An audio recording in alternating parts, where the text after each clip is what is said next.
Hey there, I'm Andrew Wilson with Wilson Fiddle Method, and I'm glad you've chosen to work with me at the WOTFA, Washington Old Time Fiddlers Association Fiddle Camp this year. I think we're going to have a great time.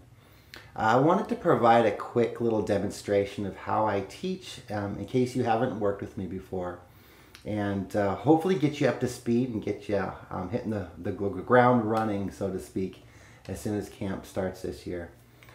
First thing you should know is I teach using tablature, and I do that for a couple of reasons. Number one, not everybody reads notation, so not reading notation doesn't mean you can't take my class. And so the other reason I teach with tablature is because it's so heavily tied in with ear training. You know, if I was to give you a piece of tablature for a fiddle tune with really standard timing, you'd probably be able to play it pretty successfully right off the bat. But what happens when the timing isn't as standard or uniform? That's where your recordings come in. So I could put a piece of tablature in front of you that might be very visually confusing the first few times you see it. But after listening to the recording of that song for a few minutes, you're going to find that it makes a whole lot more sense. So that's it. I use tablature also because it translates more easily into memorization. For some reason, people are able to memorize more easily coming from tablature than from notation. I suspect it's because you've had to memorize it a little bit to learn it. And memorization obviously leads to more fiddling. In other words, when we memorize our songs, it's a lot easier to tinker with them or customize them in a way, i.e. fiddling. So in a minute, I'm going to show you a video that I made a few weeks ago that teaches you how to read my tablature, just a quick introduction to it. But first, I will be posting recordings of the tunes that I'm teaching in Level 4 Fiddle this year. I won't be providing any written information before class, but there will be recordings. It'd be great if you had these tunes in your ears before we get to class, and that way when we put the first sheets of tablature in front of you, they're going to make a lot more sense than if you hadn't listened to them to start with. Once again, I'm looking forward to working with you guys, and stay tuned for my How to Read Tablature video. I'll see you at camp.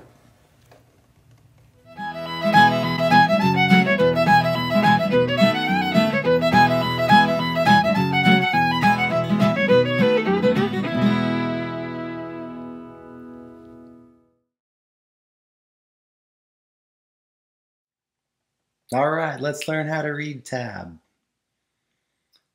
You're looking at a sample of tablature right here. This actually has two easy tunes on it. One you're probably really familiar with, and one maybe a little less so. We're going to go through how to read this, what the symbols mean, and all that. And hopefully if you have any questions, they're answered by the end of this video. Let's take a look at Mary Had a Little Lamb. Obviously, we're not trying to teach you Mary Had a Little Lamb. We're trying to use a song that you know already to learn how to read this tablature. So first of all, we're in the key of A, so we're using key of A fingering rules.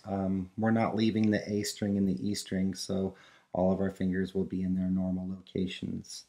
We're starting first of all with our downstroke, and that's going to be obviously going from frog to tip. And if we look down here below, we can see where some of those symbols are listed. That symbol that looks like a staple is the down bow. Top line here is going to be our letters. That's going to be the string names. So on the A string, we're going to be playing second finger on the second finger line, normal 2, and then one finger, and then 0 means no fingers, back to the one finger, and then 2 finger, 3 bow strokes for that, and the third bow stroke will be a longer one. That takes us to this dash here. That dash is going to indicate a longer note. Now this isn't specific. We don't say it has a dash so it has 3 beats or 2 beats. That information is found in your recording or just your awareness of the song. So then we have 3 one-finger notes on the A string with another long note, and then 2 finger on the A, getting onto the E string open now. And so what I'm going to do is I'm going to play this line for you so you can kind of see how that went. Starting with our downstroke on the 2 finger on the A string.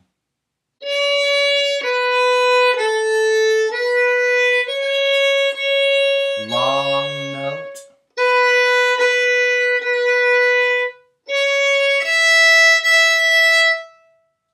Now we get to the second line.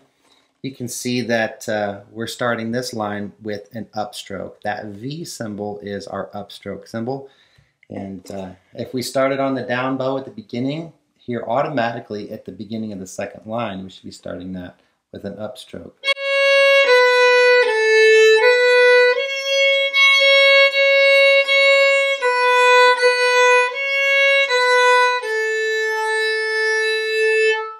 Right. At the end of that, you're going to see the double dots. Those double dots are going to indicate a repeat. Usually a part, sometimes the entire tune. Since this entire tune is just 2 lines, those dots will mean that you play that whole song twice. All right, let's move on to the less familiar tune. This one actually is referenced in the famous Charlie Daniels song, The Devil Went Down to Georgia. One of Johnny's tunes that he plays in his duel against the devil is Fire on the Mountain. And this tune is 2 parts. Unlike Mary Had a Little Lamb, there's 2 parts. And if we're looking at the key information, we see it's in 2 keys. It's in the key of A and the key of D. That means we'll be using fingering rules for the key of A for the top half and fingering rules for the key of D in the second half. Both parts repeat, and we really only have 1 long note at the end of each part. All right, we're going to see some new symbols here. We have our slur. That curved line above the 2 and the 3 means that we're going to include both of those notes in a single bow stroke. So starting on an up bow, I'm going to play 2 and then 3 without changing bow direction. And those are our pickup notes. Those are the notes that come before the actual downbeat of the song. And slurring those 2 notes together on an upstroke gives us a nice strong down bow on our downbeat in the beginning of the song. And so we get a nice strong start.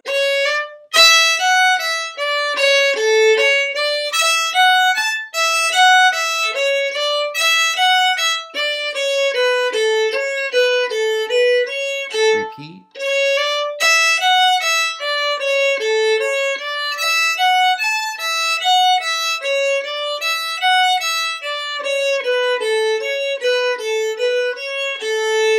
All right, we're going to move on to the B part, and now we're using rules for the key of D. Again, there's no variations right now. All of our fingers are going to be in their normal locations for right now. So starting on an upstroke with a 2-note slur, now on the D string, and we'll play the second part.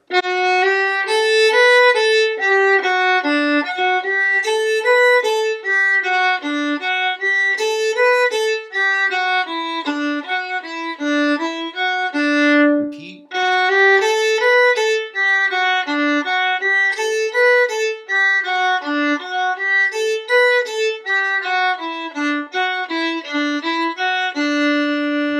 And there you have it. Quick start guide on how to read tablature with a couple of tunes. There are more symbols, and we're going to get into those in just a minute. First, I'm going to play the whole tune for you. Fire on the Mountain. 1, 2, 1, 2, 3.